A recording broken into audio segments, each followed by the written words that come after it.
In 1928, I was working with the quantum mechanical calculations, which were very complicated mathematically. And I managed to derive the result that the carbon atom would form 4 bonds in tetrahedral directions. But it was so complicated that I thought people won't believe it.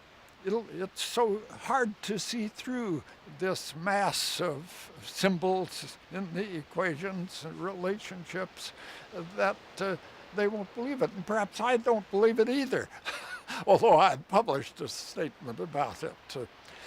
It took this long time for me to find a way of simplifying the quantum mechanical equations so that they were very easily applied to various problems.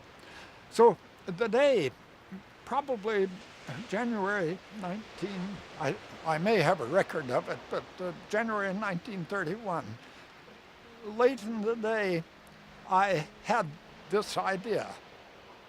I can use a simple method of simplifying, a powerful method of simplifying these equations, and then I can apply these simplified equations to various chemical problems.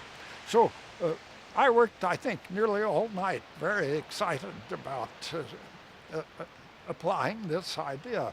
I not only could easily derive the tetrahedral arrangement of the carbon bonds of the carbon atoms, but also various other arrangements of atoms around a central atom.